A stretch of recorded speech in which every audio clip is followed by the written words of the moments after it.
Welcome, everybody. My name is Jared Monson. I'm a technical animator, focused mostly on metahumans and character technology. Really excited to be here, and I'm waiting for my cues. There we go. Okay. I'm a technical animator on the advanced character team, focused mainly on the metahumans and character technology. I'm very excited to be here together with my colleagues Saga and Jacob, and also with Brian Clow with Clow Virtual Fashion. We'll be diving deeper into some of the main features of the Talisman project seen in the State of Unreal video earlier today. We hope to pull back the curtains for you and give insights into the different techniques we use to achieve these custom visual styles in UEFN. We'll look at the metahumans, additional features added to UEFN, clothing updates, and then the environment that Talisman is set in. If you didn't get a chance to see the presentation earlier, here is a quick recap.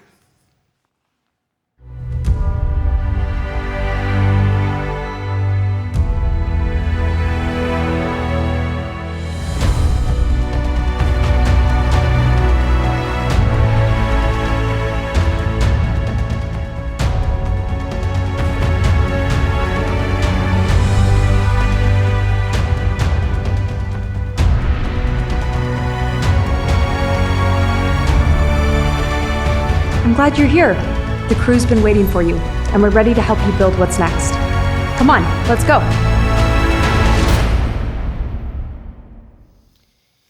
All right, if you didn't get a chance to see the full Talisman demo, I recommend you check it out on Epic's YouTube channel. Okay, let's further break down what we'll be going over today and how we'll get there. First, we'll go over a brief recap of what metahumans are and some basic knowledge to help you better understand the technical details we'll cover. And next, with metahumans, now in UEFN, we'll look at what we were able to achieve, the areas we had to consider, and then an overview of what we did to make this happen. After that, we'll look at the differences between an Unreal and UEFN metahuman, then get into the nitty-gritty details of what actually changed. Brian will join us to talk about Clow, their products, and their collaboration with the new USD clothing pipeline. And then we'll get to talk about some new clothing features, simulation tools that are now available in Unreal 5.4. From there, Saga and Jacob will take over and guide you through the Talisman ship and what it took to achieve this particular environment. We then should have some time for questions and answers at the end. So without further hesitation, let's get to it. Let's first start off with a brief recap of the metahuman ecosystem and the tools available for you to use on your projects. MetaHuman Creator is a cloud-based application that allows you to create high-fidelity digital humans. Through an easy-to-use interface, you can quickly and intuitively create photorealistic digital humans, fully rigged and ready to use. Through the power of MetaHuman Creator, you can make MetaHuman in minutes, starting from one of the preset characters or your own custom mesh to be used and customized in the Creator app. The MetaHuman plugin for Unreal includes Mesh to MetaHuman, which is an exciting feature that enables you to turn a custom mesh created by scanning, sculpting, or traditional modeling methods into a fully rigged MetaHuman. After converting your mesh, you can further refine your character in the MetaHuman Creator. Also available in the MetaHuman plugin is MetaHuman Animator. This feature set enables you to capture an actor's performance using an iPhone or Stereo HMC, and translate that capture to a high-fidelity facial animation on MetaHuman characters. Every subtle expression, look, and emotion is accurately captured and replicated on your digital human. It's simple and straightforward and easy to achieve really incredible results, and pretty much anybody can do it. The animation produced is processed locally using GPU hardware, with the final animation available in minutes. MetaHuman DNA is an integral part of MetaHuman functionality. These files are created with MetaHuman Creator and downloaded with Quixel Bridge in UE5. DNA calibration is a set of libraries and tools used to inspect and modify MetaHuman DNA, bundled up into a single package. These tools are provided via GitHub repository for you to download and use to customize your own metahumans. Metahumans are now available in UEFN, and this exciting news means that you can leverage all the tools available for the MetaHuman framework for your UEFN projects. Talisman was our internal project to test metahumans and push the boundaries of environments in UEFN, and we're really excited for you to use metahumans in your projects just like we did. All right, so you might already be aware that UEFN enforces certain restrictions for better user and player experience, and we were made no exception to this rule. There's currently a 2 GB total project upload size and a total download size of about 400 megs for a UEFN island. The average Unreal MetaHuman cook size comes in at about 800 megs. So that's 400 megs over the total allowed limit of one island. Basically, one Unreal MetaHuman is the equivalent of 2 full UEFN islands. Since we were going to be working within UEFN parameters, we knew we were going to have to get creative and come up with ways to pack in as much as we could, but only bring along what was absolutely necessary. We also knew we had to retain the high visual metahuman fidelity that we've come to expect. We ended up taking a hard look at every aspect of what made a metahuman and determine its impact on the overall outcome. Everything from textures, materials, grooms, animation performance, and meshes all had to be scrutinized. After a lot of hard work and effort, we're really excited to show you the results of what we were able to accomplish. Here is a one-to-one comparison of a UE and UEFN metahuman. The average Unreal MetaHuman cook size is about 800 megs, like I said before, while the average UEFN version is just 60 megs. That's basically a 93% reduction in overall size. You can see here that even with a significant size reduction, we were still able to maintain a high level of realism and fidelity. This achievement is what allows you to nearly have the same great visual quality in UEFN as you do in Unreal. As you really start to look at the picture closer, you might start to be able to pick out some of the differences. Like the peach fuzz has been removed, some of the finer details like wrinkles and freckles aren't as sharp, and the overall features are a little softer, but even after pointing those out, the differences are pretty hard to tell. Here we can see a wider spectrum of characters with their upload size in blue and their cook size in purple for each of the 3 quality options that you can download.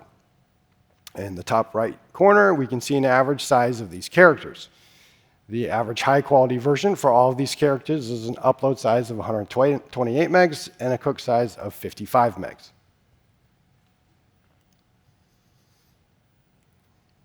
One of the biggest factors to the overall size of a metahuman simply comes down to the groom that you have chosen for your character.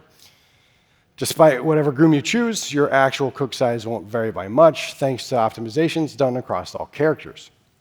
This means you can choose virtually any metahuman and have similar performance and fidelity across the board.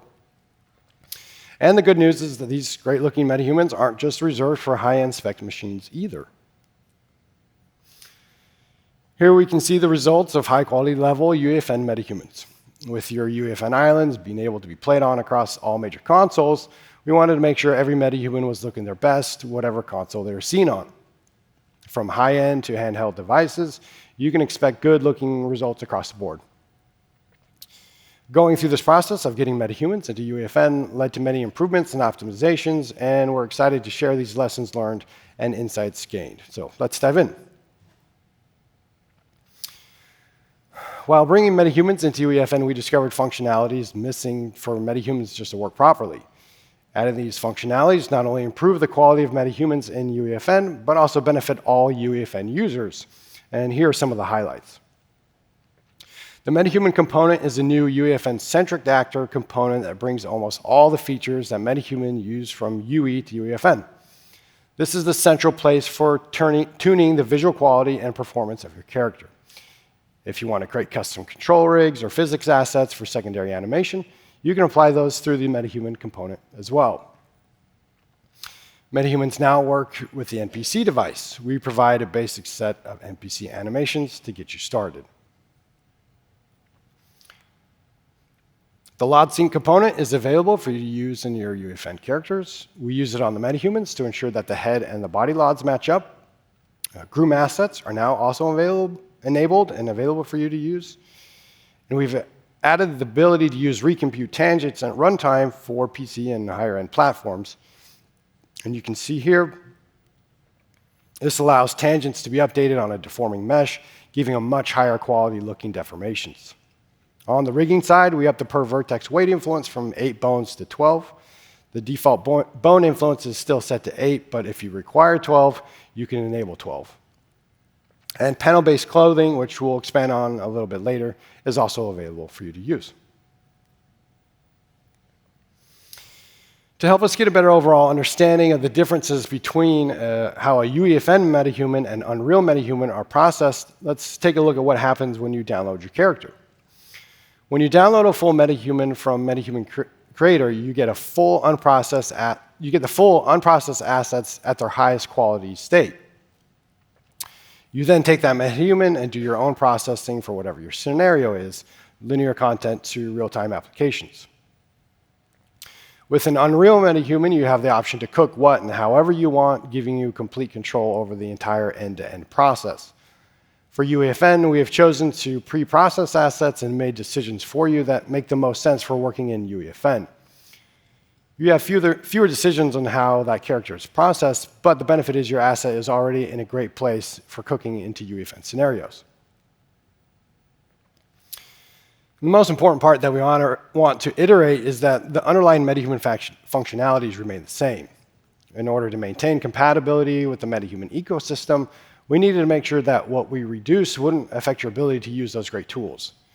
With that in mind, we knew we wanted to use existing meshes without changing any geometry, as well as maintain the current rigs and skeletal hierarchy. These two areas we knew we couldn't or weren't going to change, as it would have an adverse effect on your ability to use those tools.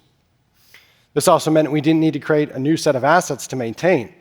The UEFN metahumans derive all of their assets from their Unreal counterparts, just tweaked to meet the needs of UEFN specs.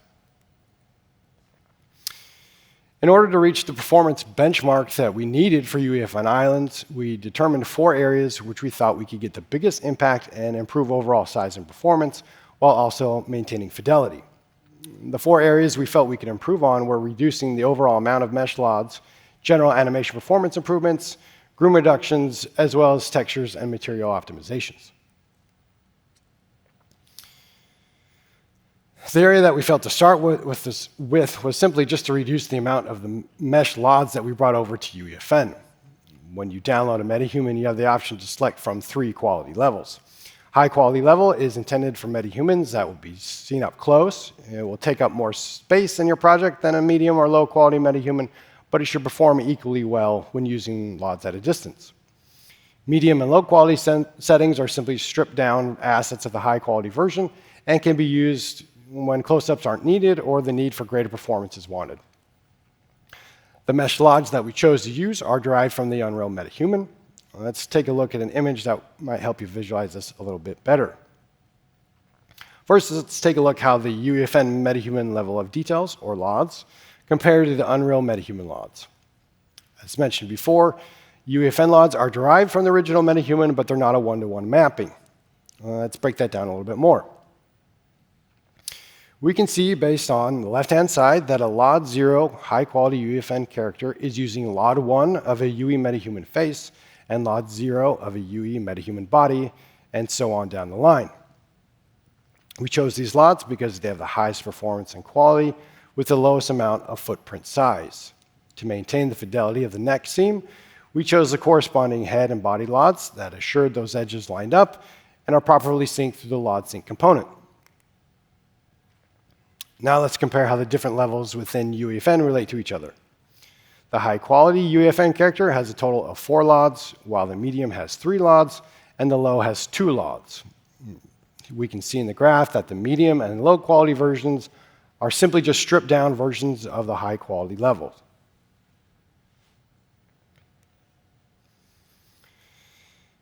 The next area of improvement we wanted to investigate was the animation performance side of things. We knew we didn't want to make any changes to the skeletons, but we felt it was worth looking into what we could optimize here anyway. By breaking down the animation compute distribution, we were able to get a better idea of what areas were taking up the most compute time and where we should start looking to improve. We noticed that the post-process NMBP was using a lot of compute time, and we realized we didn't have many options to tune that area. We then created tools that allowed you to take your MetaHuman from a fully enabled high-fidelity character down to only simply running just a skeletal mesh. Depending on your character, you can expect about a 20 times faster difference between a fully enabled and a fully optimized UEFN MetaHuman. We also made some generic improvements, like optimizing the atom graph and removing unnecessary functions. These improvements allow you to hit the quality and performance target you're aiming for. Maybe you have a few characters in your level and you want a high-quality close-up, or maybe you have multiple characters and you're looking for a certain performance target. Now you have the ability to scale the post-process and a blueprint at certain LODs or switch it off entirely. These attributes are available and set on the MetaHuman component in your UEFN character blueprint.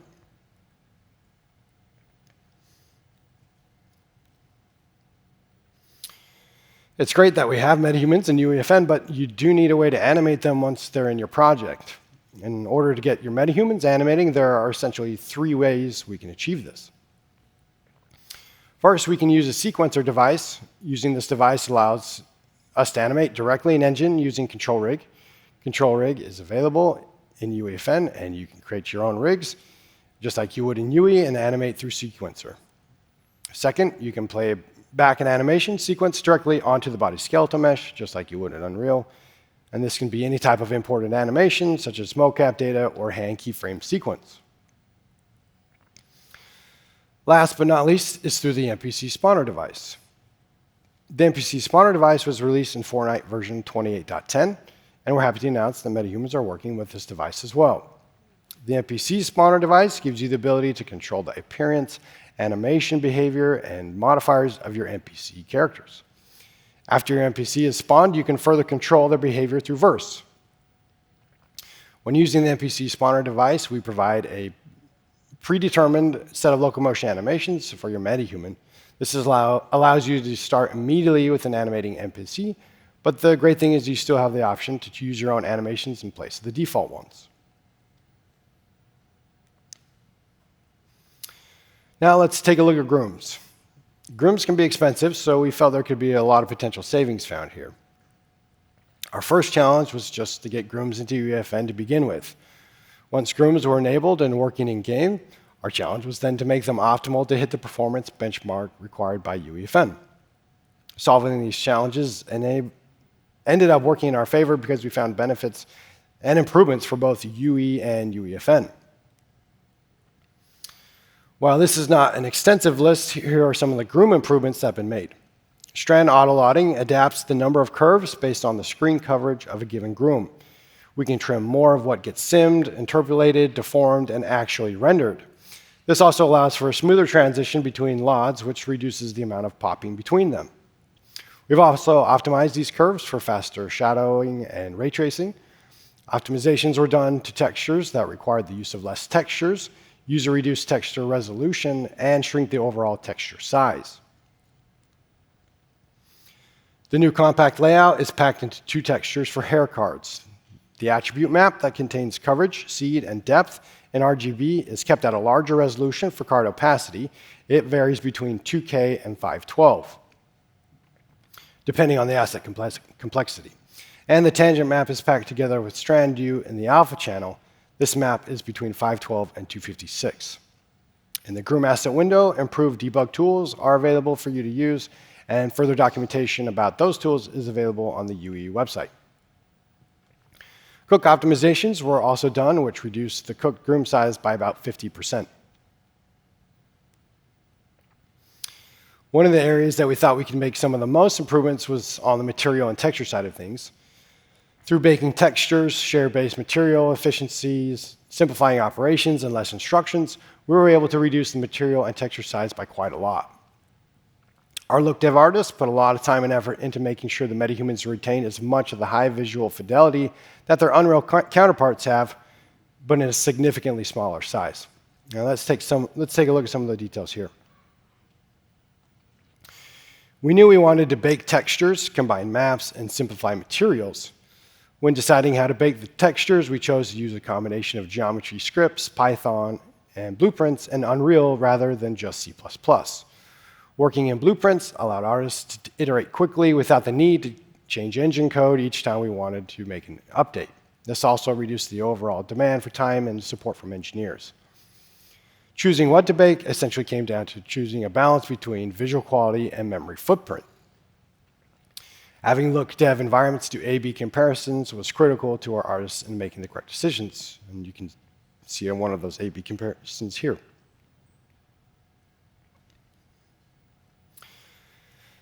The high-quality MetaHuman has animated wrinkle map and face color maps. The medium version removes those animated maps, and the low has subsurface turned off with baked AO to bring back some fidelity. In the lower LODs, we also used baked grooms to save performance where it made sense, like eyebrows and some mustaches. For face materials, we ended up with 3 different material LOD versions. Each material has its own resolution setting and is only used for the corresponding LOD level. The high LOD material has a max of 2K resolution, and this is the resolution cap for UEFN textures. The medium material has a max of 1K resolution, and the low material has a max of 512. We also decided to share one parent base material to be more performant and allows all materials below it to inherit its parameters. For comparison, the original UE skin material was about 577 megs, and the new UEFN version is about 13 megs. All of the improvements that ended up being made, big or small, contributed to the success of MetaHumans in UEFN.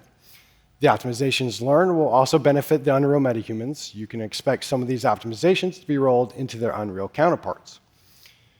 When all was said and done, and we look back at the overall impact on each area, here we see a rough relative scale of how much each area contributed to the overall reduction in size. Texture optimizations had the biggest impact, while grooms came in next. The one caveat to grooms is the complexity of your chosen groom has the biggest overall impact on the total size of your MetaHuman. Animation performance, by design, has the biggest range of optimizations, depending on how you choose to leverage those, and reducing the total amount of LODs was an easy win to start us off on the right foot. Up to this point, though, we had made educated decisions on what we thought would be the best areas to focus on, but we needed to really see these decisions in context. None of the final decisions were made until we could actually see the results in UEFN and evaluate visual quality and performance. And this came down to simply just looking at the assets in UEFN and doing tests. As mentioned in the slide before, having A/B comparisons and levels was really crucial to our success. Regardless of performance, we wanted to make sure we were maintaining the high level of fidelity we've come to expect.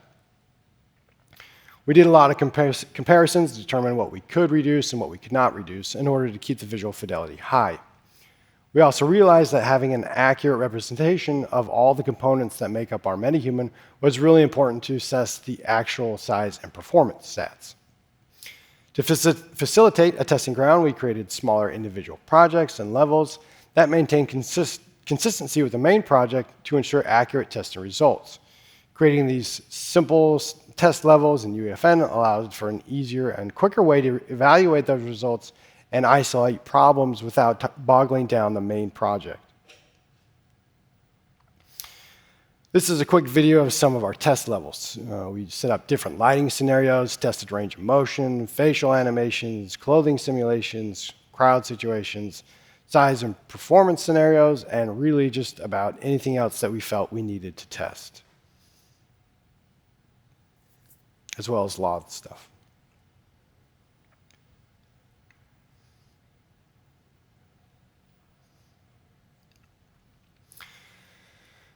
With test levels set up, we couldn't make assumptions. We needed to see some real numbers. UEFN provides a tool called Project Size to help you see and evaluate those numbers. This tool gives you a breakdown of your project by asset type and the overall cook size that assets are taking up within your project. You can hammer down into each category and get more detailed information about each section. By reducing the overall cook size, you can fit more content into your project, and this tool helps you discover what assets are taking up the most space. We use this tool extensively, and it provided a tremendously helpful and valuable insight into not only MetaHumans, but the overall Talisman project. Now that we know all of this information about MetaHuman, how can you get them into your UEFN projects? Well, the MetaHumans can be imported using the MetaHuman Importer tool, It's very similar to what you're already used to doing in Unreal. You open the importer window, sign in with your UE account, and your MetaHumans will show up under the My MetaHuman section. From here, you can choose from the 3 quality levels available in UEFN, and this will download your chosen characters straight into your project, and when that finishes, you're ready to go. All right, let's change gears a little now, and we can talk a little about some exciting updates to simulated clothing in 5.4. Clothing is an integral part of making characters believable and can be a visual expression of a character's personality. Creating clothing assets and getting them into your projects to use is not always an easy task. In order to make this whole process smoother and easier for you, we're very excited to now have a pipeline that allows users to integrate clothing assets from outside software packages such as Clo and Marvelous Designer. Clothing is important to MetaHumans, and having more clothing assets in MetaHuman Creator is one of our most requested features. We're also really excited to have partnered with the talented clothing experts at Clo in bringing this functionality not only to MetaHumans, but the Unreal Engine as well. We'll go into more of how we use Marvelous Designer and Talisman and show you details on how the Unreal to UEFN clothing pipeline works. But first, let's turn some time over to Brian to give us some more details about them, their Clo and Marvelous Designer software, and how their products now integrates into the Unreal Engine workflow. Please help me welcome Brian Kim to the stage.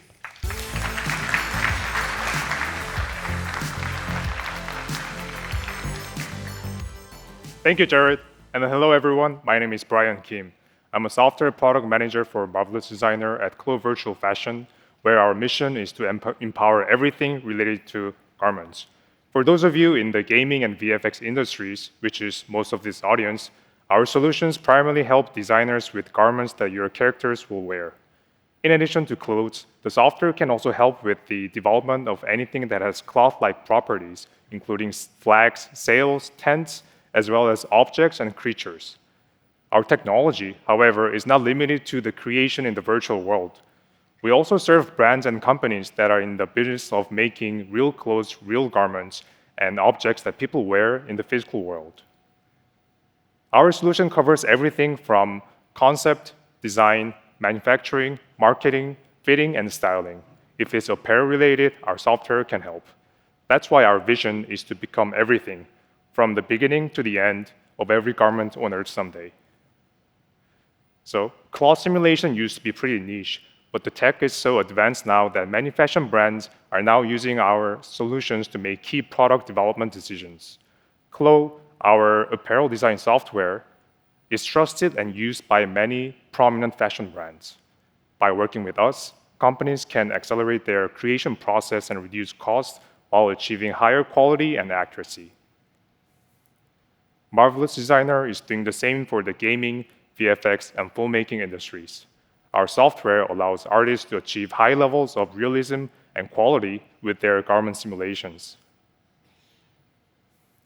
And we were thrilled recently when the US Academy of Motion Pictures, which gives out the Oscars, gave the Marvelous Designer team a Scientific and Technical Achievement Award. It was an incredible honor that would not have been possible without feedback and input from the entire Marvelous Designer user community. So we would like to take this opportunity once again to thank everyone. Thank everyone for using our software. For us, it was a rewarding confirmation that Marvelous Designer is the filmmaking industry's tool of choice when it comes to cloth simulation. And with Epic Games, our motivation is to make 3D garment more accessible to our mutual user community through USD file format. Until now, Marvelous Designer users created artwork, including garments, creatures, and various assets based on our unique pattern-based workflow. However, bringing the artwork to another software has always been troublesome because of inherent limitations of using different file formats to suit user needs. Clothing-specific properties would be lost in traditional export and import process, and users would be left with a mesh that happens to look like clothes. We believe that USD is the key to an open and collaborative workflow for creating garments in Marvelous Designer and unlocking their true potential in Unreal Engine. Having an aligned vision with Epic Games has allowed us to identify what really needs to be done to realize a new workflow and openly work together to build cutting-edge technologies. Also, MetaHuman is something that our Clo and Marvelous Designer users have been asking for a long time. MetaHuman is crucial to us, as its technology will allow users to customize high-fidelity digital humans for more realistic and versatile digital fashion applications.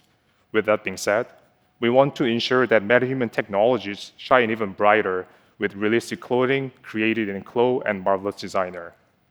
Unreal Engine users will be able to apply realistic clothing on their metahumans with ease to obtain stunning results shown in Talisman demo earlier today. Thank you for having me, and I'll hand it back to Jared.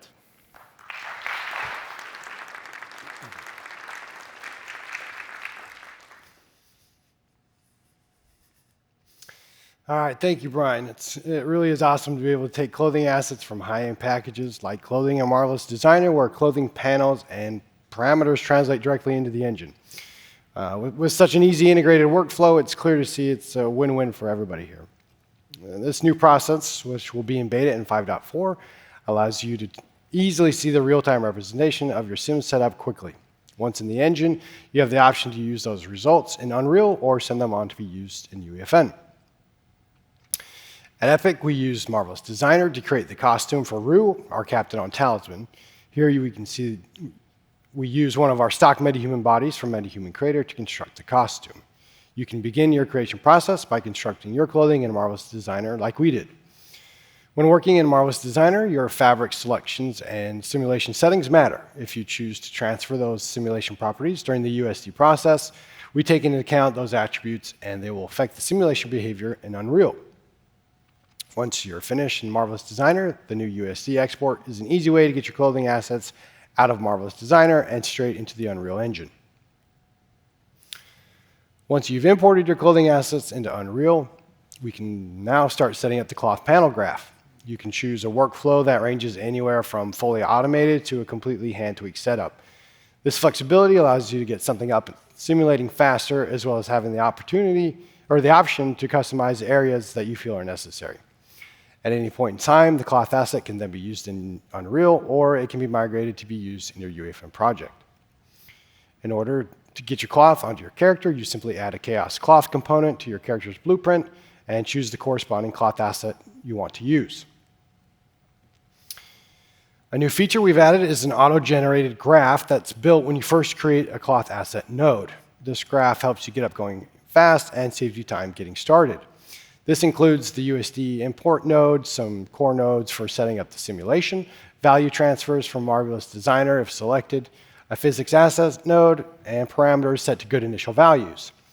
The USD import brings in both simulation mesh and render mesh for you to immediately use. And just to be clear by what I mean by that, the simulation mesh or sim mesh is a lower resolution mesh that's actually simulated but not rendered. The render mesh is a high resolution mesh that you actually see. The render mesh is driven by the sim mesh and provides a higher detailed model without having to pay the computation price of a higher resolution sim mesh. We've also added some really great nodes for you to use in your graph, like auto skinning and auto lotting to speed up the creation process.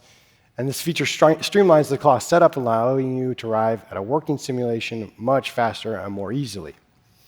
One of the best features of the clothing pipeline, though, is not only do we provide an automated path for many aspects of the pipe, but we also allow you to customize basically every part of that pipeline to suit your needs. For Talisman, we decided we wanted to have the best of both worlds. In this project, we felt there were assets that we wanted our artists to customize to fit our needs. For example, we created our own customized high-resolution render mesh for the captain's costume. The clothing graph allows us to swap out the render mesh for our own version in a really easy way. We also decided to use some of artist-tuned skin weighting for Lot 0, and we used the remesh node to auto-generate lower resolution sim meshes for the lower LODs. In addition, we dialed in the simulation solver settings as well as other nodes to meet the needs of our project. But another customization we used is a really cool new feature which uses a kinematic collider. This is a deformable collider mesh that moves with the skinned asset. This allows for more accurate collisions at a relatively inexpensive price. The kinematic collider is really easy to set up in the graph and solves a lot of problems that come from just using capsules. the ability for us to customize the graph in areas that we wanted to, but also take advantage of the automated processes where we could, saved us time while also giving us creative freedom and control over the end results. With these features, you can decide what blind best works for your needs, anything from, again, the fully automated to totally customizable. Let's take a closer look at the clothing panel editor now. The clothing panel editor was released in 5.3 and introduced a new way of authoring cloth. The panel editor is where all your clothing graph work is done. There are 4 main sections to the editor.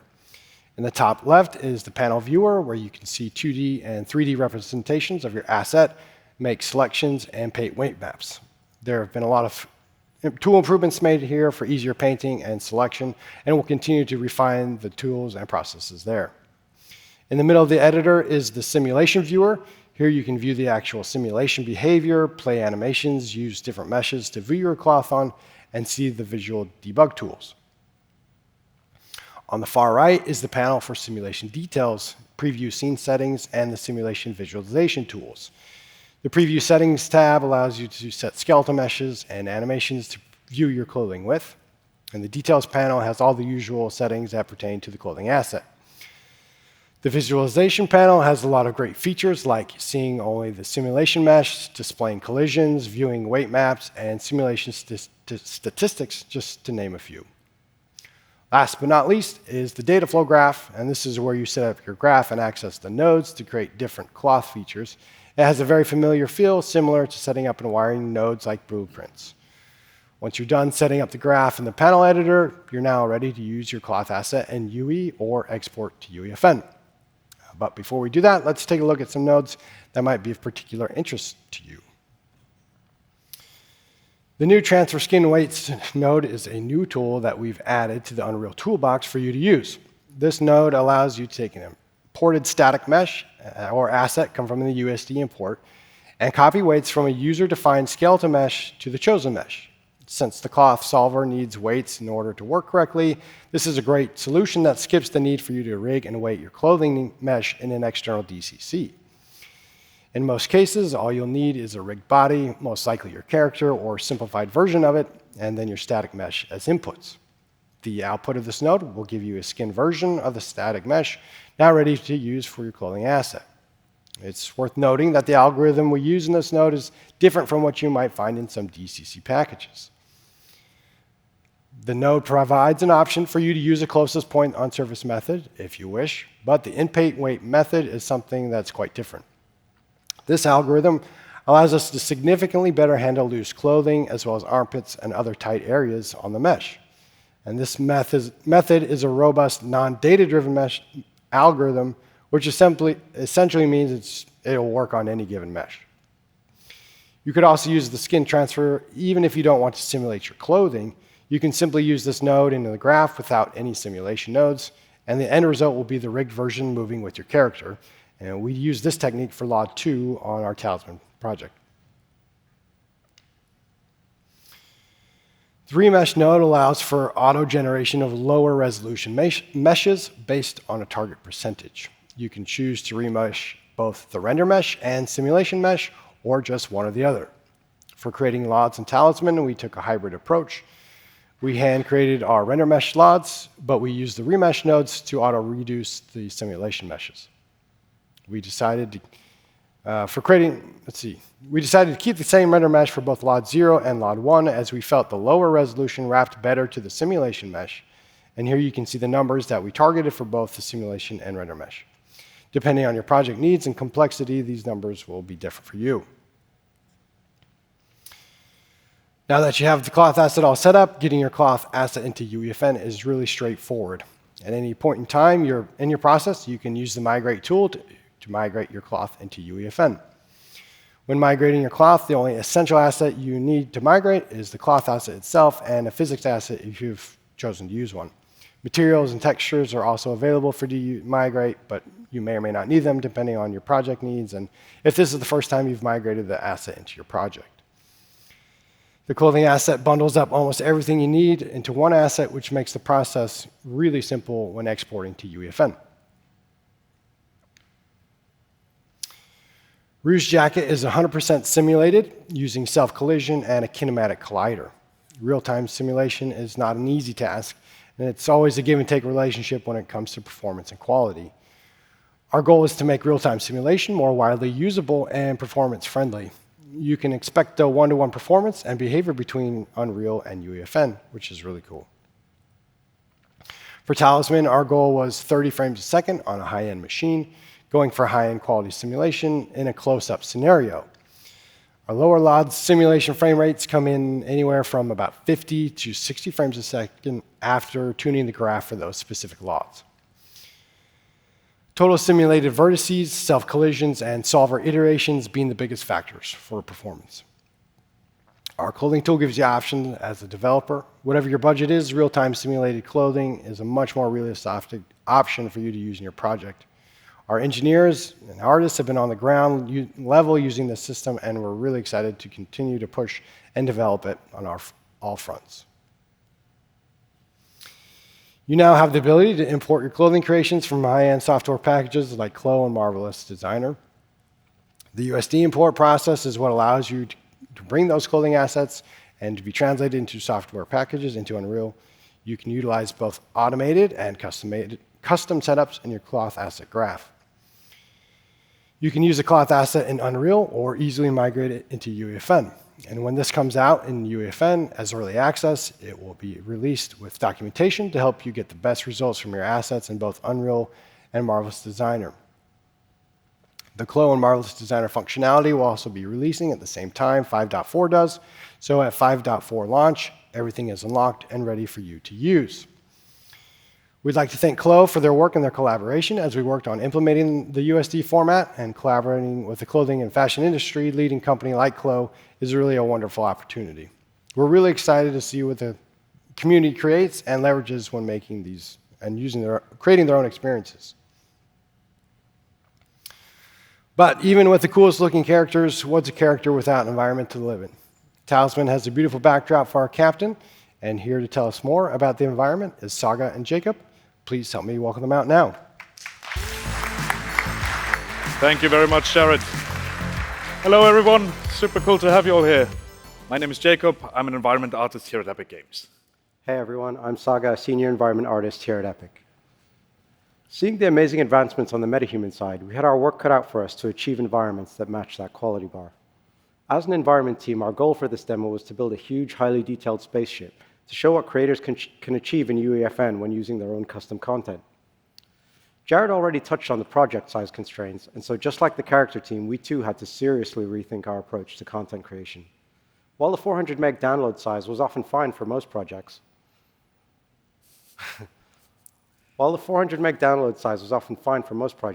keep in mind that ours needed to leave plenty of room in the budget for the metahuman character, custom audio, VFX, creative gameplay devices, among other things. With all these elements taken into account, we were left with just 200 megs to fit our entire environment into. Now, in an attempt to provide additional context for how big of a difference this 200 megabyte target truly was for the entire team, I do want to draw a quick comparison to last year's Electric Dreams demo, for which we built an extremely detailed jungle environment. Really pushing the visuals and ensuring the highest degree of realism specifically for this demo, we created extremely high poly assets, which in turn took up a lot of memory. Even just a singular custom foliage asset variation shown in that demo clocked in at around 350 megabytes, almost twice exceeding our UEFN budget for the entire Talisman. So essentially, we somehow had to attempt to squeeze an entire spaceship into the budget of half a firm. Now, with these constraints in mind, we knew that we couldn't just build the ship using traditional game art workflows. We'd be over budget after essentially just building a single room. Then how do we work around that restriction? Let's dive into how exactly we approached building our environment specifically for UEFN. Okay, so to do this, here are the main topics we're going to focus on. First, we'll discuss the typical challenges faced by creators when building their own custom environments. Next, we'll talk about the best practices we discovered to achieve a high level of detail in a tight budget. Following on from that, my friend Jacob here is going to do a deep dive into our fully procedural material framework, which was probably the biggest factor in how we managed to squeeze this massive ship into just 200 megs. Then we'll go into our Lumen lighting workflows and how we carefully balance visual fidelity against performance to hit our target 60 FPS. Finally, we'll discuss memory management and the tools we use to get within the limits of the memory thermometer. Okay, so let's identify the primary challenges you might face. The first thing you usually need to consider is your project download size. Those 400 megs can start to fill up very quick when you're bringing in your own models and textures. You'll also need to think about how your project scales to each platform, from high-end PCs and previous-gen consoles, potentially all the way even down to mobile. As well as visually scaling down, you need to worry about getting solid perf on each of these platforms as well. Finally, you need to keep your runtime memory limits in mind, as in order to publish your island, you've got to stay below the 100K threshold allowed by the thermometer. So with these challenges in mind, here are some of the fundamental best practices to follow when creating your own custom models. We found that the best approach for hard surface environments like ours were these mid-poly meshes with face-weighted normals. These allowed for nice mesh silhouettes and clean edge highlights without having to make normal maps from high to low poly models, which would be really expensive texture maps if we had unique textures for everything.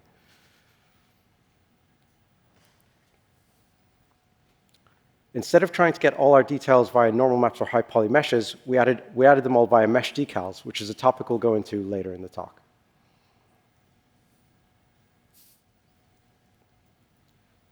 We also recommend working in a modular way, building versatile assets like these that can be creatively repurposed for a variety of uses. This kitchen area, for example, is fully built out of a small kit of repeating elements borrowed from other areas of the ship. We don't have any single-use, one-off models anywhere in the level, and instead built every room and prop out of this same kit of modular parts. So working this way massively reduced our project size footprint. For larger props that would be duplicated around the level, we just made blueprint actors. These props are all kit-bashed from those same smaller pieces, and turning them into blueprints made managing asset updates and prop variations much more manageable than having hundreds of duplicate actors in your outliner. So far we managed to keep our content cheap by either reusing most of it and also, well, reducing the complexity of our meshes. But we're still left with one massive issue, literally, in terms of memory budget. Texture maps add up quickly. Well, typically we expect textures to take up the largest amount of disk space, and we knew that if we relied on unique textures for our environment, we'd end up being over budget immediately. So we had to drastically rethink how we authored our materials for the Talisman, stepping away from asset-specific textures completely to reduce their overall footprint in our project. So let's share some broad insight into how we approached a fully procedural, scalable material framework to solve our biggest size on disk concern. To start this breakdown, I want to briefly focus on what information we tend to use when texturing an asset. Artists usually rely heavily on baked ambient occlusion, curvature, and position maps as the foundation of creating high-fidelity texture sets. These baked textures give us and our tools context about the mesh we're working on that then allows us to modulate and mix different masks together. Now, reviewing the aforementioned base inputs for texture creation, we can start to look at how we might be able to ingest that data into our scene without relying on actual texture assets. For the Talisman, the option that we landed on are vertex colors. To make this work, all our meshes were built specifically with clean vertex color data in mind. This means that we provide enough support loops to areas where we expect heavy interpolation, ensuring that we do have enough vertices to support smooth and artifact-free gradational values. Now, you already got a peek at our data packing in the previous slides, but we channel pack information in our vertex color channels just as one might do with regular textures. Broken down into their components, this ends up looking something like this. We're storing ambient occlusion in our red channel, curvature in the green channel that we can split into convexity and concavity just in our material, and then a mesh component-based ID map in our blue channel, which we can use to offset masks and tiling values. So just with that, we now store the basic building blocks for texture authoring directly in our meshes, at least in a rudimentary form, but at a fraction of the cost of storing them as unique texture files. Now, I do have to point out that dynamic and procedural materials are really nothing new. In most pipelines, you'll see combinations of techniques used to elevate the visual fidelity of an asset without having to force-feed the engine high-resolution texture maps. However, we'd still have to rely on unique per-asset texture data, such as specific layer masks, to make use of aforementioned features. And we simply did not have the space for them, so we kind of had to go fully dynamic. The basic principle here is pretty straightforward. We started by identifying what types of materials we actually need for the talisman in broad terms. That's metal, painted metal, plastics, rubbers, and some textiles. These main material types are defined by our parameterized base properties in our master material, heavily relying on well-aligned tiling textures, which we can reuse across the entirety of the ship. As we don't have the budget for unique mask textures to define which part of a mesh should be paint and which should be plastic, we separate out our material domains using the material slots of our meshes. From there, we further identified what additional layers will be required to tie these surfaces together and make them feel coherent. Primarily, this boiled down to general wear, scratches, scuffs, tarnish, grime, and dust. All these additional layers are equally driven just by a limited set of tiling textures and set up to make use of parameterized control wherever possible, all still in the same master material. By manipulating our vertex color data, we can now create a variety of dynamic masks, defining exposed surfaces and occluded areas, height gradients specific to either surface types or acids, as well as grime masks, hiding the lack of input data resolution by mixing in tiling variation masks and using additional world-derived data such as Z-vector-orientated faces. Those masks allow us to blend and modulate our detail layers to create believable accumulation of dirt and dust, and also wearing down exposed areas of our meshes. Tweaking our inputs carefully, we're able to convey logical and story-driven material definitions, such as dings, dents, and scratches, that are mostly focused around areas where the crew would bump into walls and corners. Now, we went to great lengths to sort of raise the ceiling on what can be done with such an approach, creating an incredibly powerful, robust, and most importantly, scalable material system, which was indeed kind of a bit of a huge challenge. But we really wanted to show what's possible and how far one can take the idea to inspire our users to experiment and create their own materials. While we don't have the time today to cover the materials in full depth, rest assured that you get to peek behind the curtain. All this content is going to be available very soon for you to dive into. That being said, we do want to share at least some specific insights and improvements that we brought into UEFN to help you in creating your own custom environments. First of all, to make it easier for our artists to switch between different surface textures for any given material type, the team added full support for texture arrays into UEFN. Because we needed ways of ensuring consistent texture tiling independent of mesh scale or orientation, we created a bespoke, optimized, dithered, well-aligned projection approach that reduced the necessary texture samples all the way from the default 3 to just a singular 1. Our mesh-based ambient occlusion data is super important, but it really only considers the atomic acid, not the context in which the acid is used next to other objects in your scene. So to further enhance the feeling of cohesion of our heavily kit-bashed scene, we made sure to also ingest distance field-derived ambient occlusion.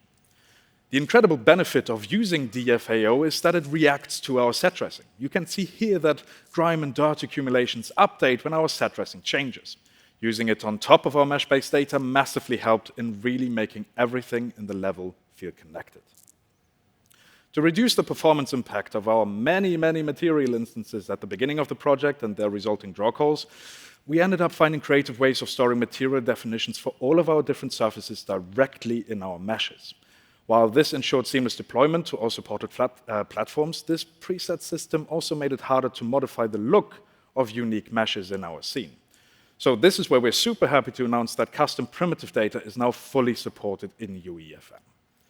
Custom primitive data allows us to locally ingest data stored in the actor into our materials to override texture indices, change a vast amount of surface properties, and really minutely modify the amount of wear, grime, and tarnish without touching our materials or redefining our existing presets. Now, after all that work, we had created convincing, fully dynamic materials, adding high-fidelity visuals to the talisman without the need for any asset-specific textures. To level it up one last time and provide complex tertiary details like insets, screws, panel cuts, grates, and buttons, we made extensive use of mesh decals. Mesh decals are an incredibly versatile and equally resource-friendly approach to adding kit-bashable visual complexity to hard surface meshes.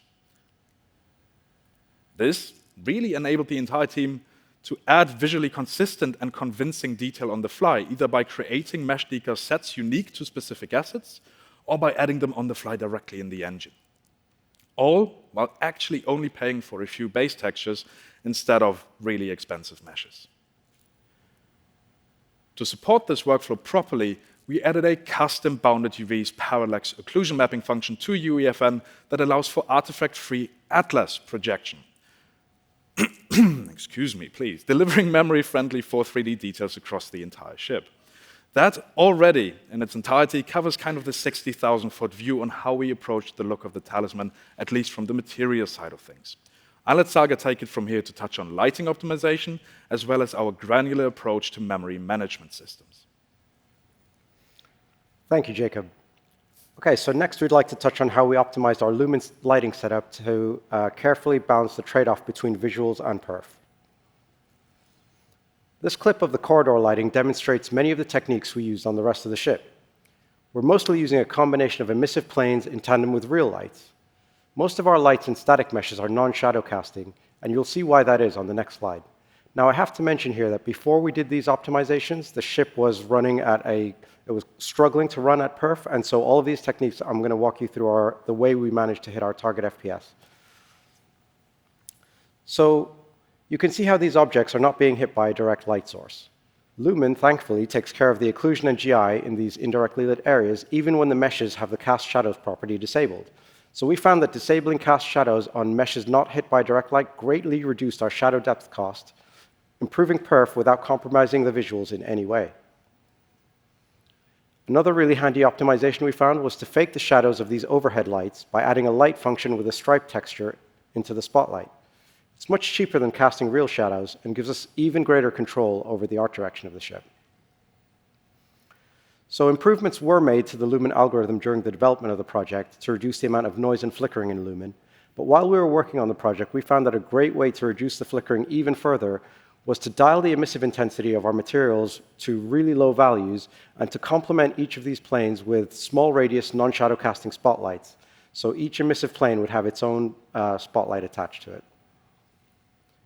We also encourage you to use the smallest possible max draw distance on your lights in order to cull them from view when you don't need to see them being rendered. Another handy technique is to press Alt-7 to visualize the light complexity in your scene.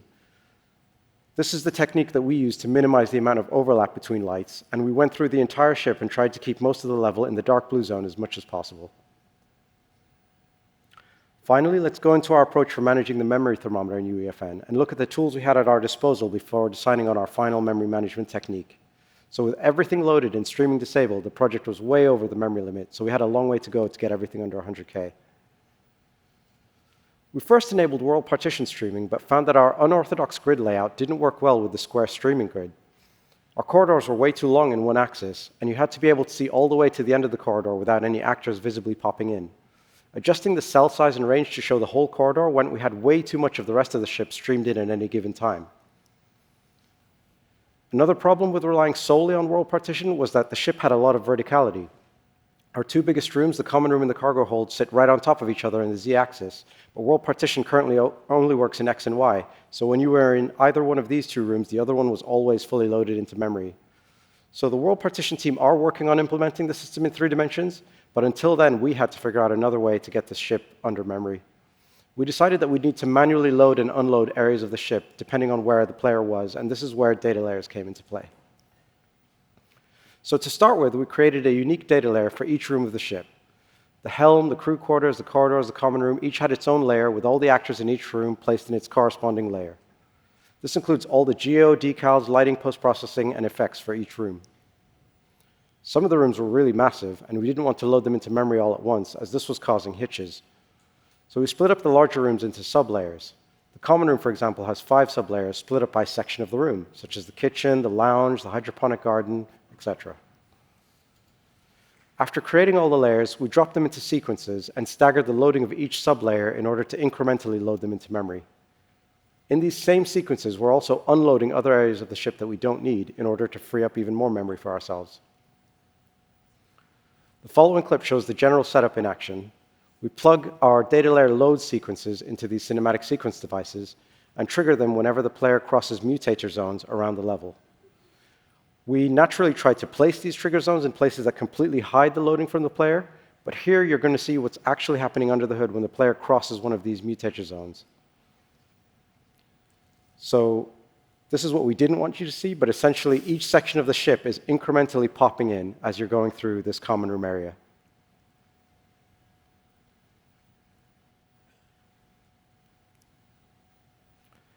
Okay, so with all that being said, we hope you've enjoyed seeing behind the scenes on the creation of the Talisman project.